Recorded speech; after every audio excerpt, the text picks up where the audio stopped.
Okay, we're back. Top 10 dislikes. I'm not looking forward to this, but I have to do it. To be really open, to be really genuine of what I like, I also need to share what I dislike. So, let's go. Number 10. Bag o ong.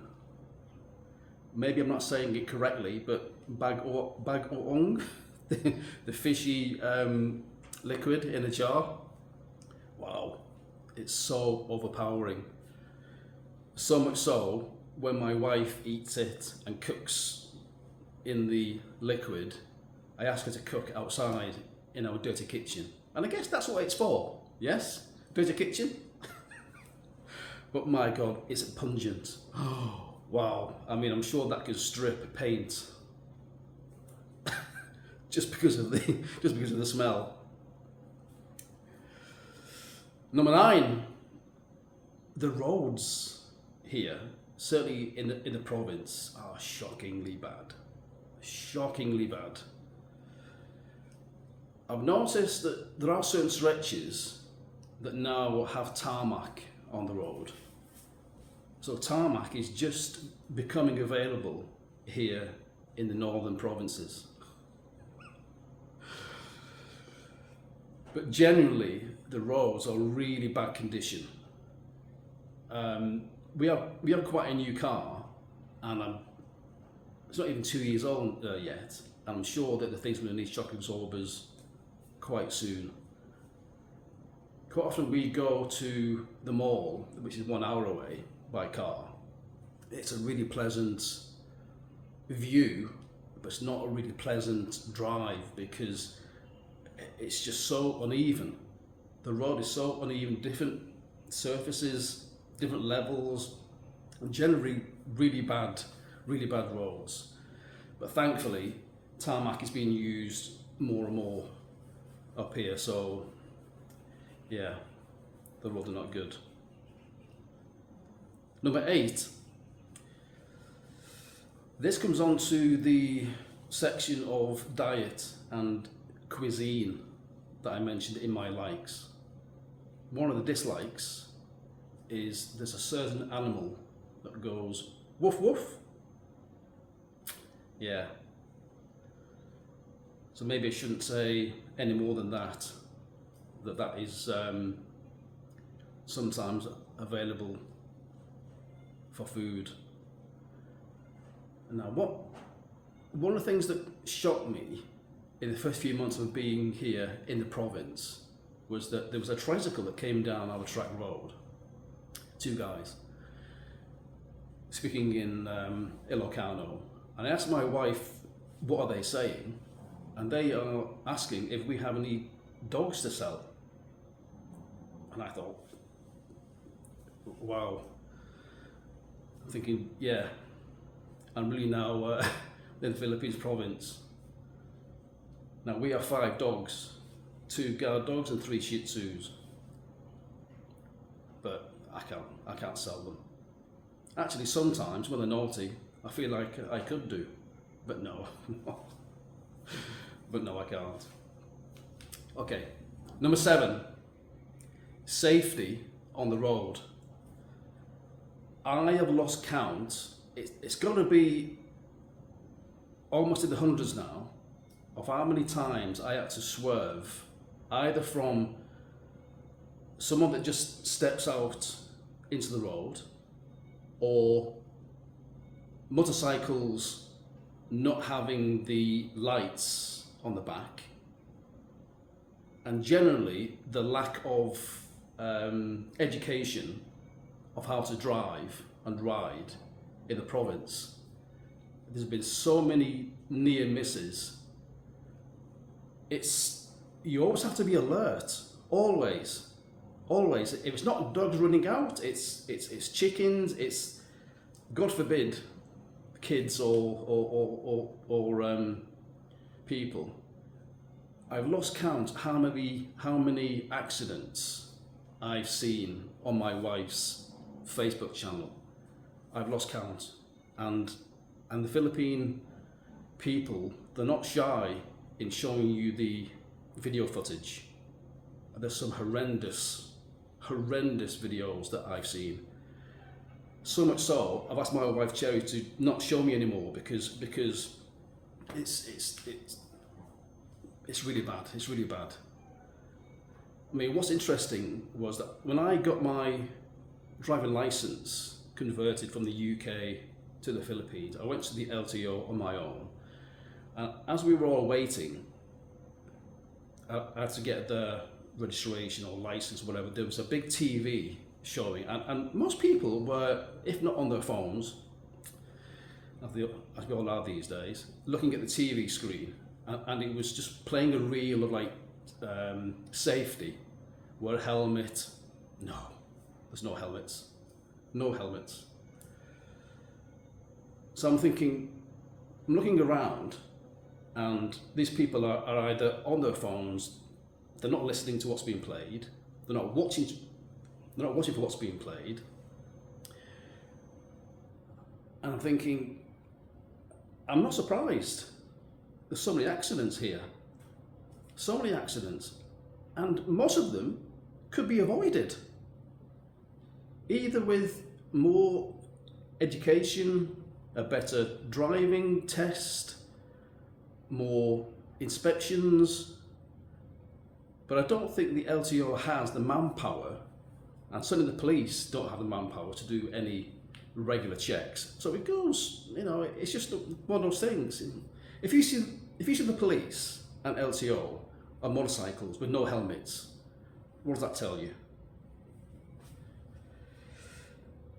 Number 6, Filipino time. Now, I'm coming from a Western world where we expect people to arrive when they say they will arrive.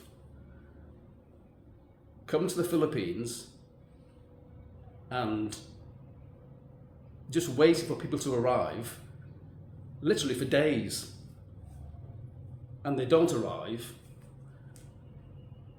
You have to learn to accept that's the way it is. Filipino time. You can get stressed about it,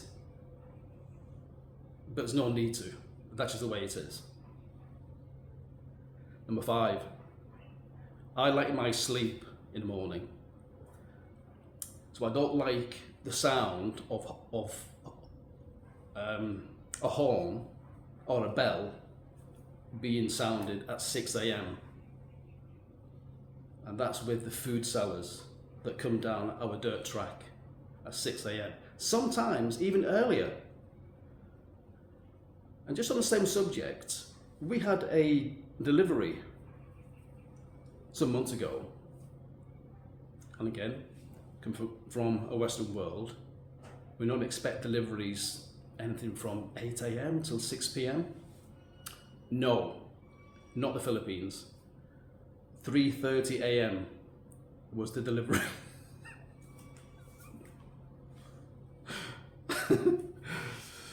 So yeah, I like my sleep. Number 4, this is very contentious, corruption. I'm so sad to keep seeing and reading about how corruption is endemic in the Philippines. I mean, just on the floodgate project, I'm just shocked of how deep it is at so many levels, and it's so sad to see that money's been swindled and stolen when it could have been put to how it should have been put to use and stop floods, because the Philippines is very prone to getting flooding. I don't know what the answer is, but will it end? Maybe not. Will it reduce? I hope so, but it's just really sad to see the money's been swindled and people leave the countries and now they can't be found. Such a shame. Number 3, this is also a biggie. Typhoons. It's the elephant in the room, and the elephant is not me. Typhoons. I've lost count, literally lost count how many typhoons I've experienced. Thankfully, I've not experienced any earthquakes here. We have in Manila, but not in the province, but typhoons. We've had 3 in close succession. The last one being Typhoon Uwan, which came over us at category 5, signal 5. And I've strapped down the house in preparation for the typhoon. That's how worried I was. But thankfully the house coped with the wind and the gusts, because the wind was up to gusts of over 200 kilometers per hour. So yeah, quite scary. We're getting close, guys, to my number 1. So number 2, skin tax. Yeah. Having this skin colour. Yeah. There are certain people that once they see this skin colour, they think they can raise the price of the goods. Now, I'm all for people making a living, but it really takes the piss, and sometimes I get quite angry knowing that the price is being hiked up just because I'm a whitey. Now, that has been happening quite a few times, even with certain people that we are close to will hike up the price. So what I've learned and what my wife had told me to do, if and when we go shopping for groceries or other things, I must hide. No, not hide. Stay in the car, or maybe around the corner, because the price will suddenly go up. In fact, let me give you an example. On the highway, that's a 5-minute drive from us, there's a garden centre. And being a new home, we wanted to buy some plants for the garden, so we stopped there outside their place. I almost got out of the car. Chef said to me, "Darling, stay in the car. I would love to see what plants they have, blah blah." So Chelly went inside. She saw some plants what she wanted, and I made a foolish mistake. I put the window down on the car, and they saw me. By that time, they had given Cherry a price, but when I put the window down and they saw me, it doubled. So yeah, I've learnt my lesson. We didn't buy them, thank God. But yeah, that's one of the things that I don't like about the Philippines. But if you are quite savvy and do mitigate the risks, you'll be okay. You'll be okay. Number 1, finally here, guys. It's kind of linked to number 4, and that is corruption. But for me, number 1 is scammers. Scammers. Let me tell you, within the first 3 months of me being here in the Philippines as a permanent resident, I was scammed 3 times by the enforcement officers down in Manila. 3 times, and twice in one day. Now, I don't want to go into detail, or can't go into detail, but we had to give a substantial amount of money in a white tissue. Yeah. Otherwise, our car will be taken away. And because I need to get my visa done, and that's why we were in Manila. We had to pay it. And then another day, we were scammed 2 times in one day for a similar thing. But it doesn't stop just at people in authority. When we had the farm, we were scammed by someone that's a neighbour here, because we employed them to plant the rice. So it was agreed that we paid half. Apparently it's the done thing to set a date for planting and then you pay all the amount.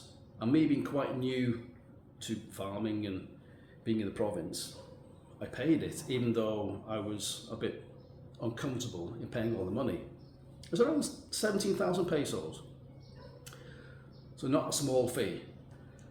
And it turned out that they didn't plant the rice.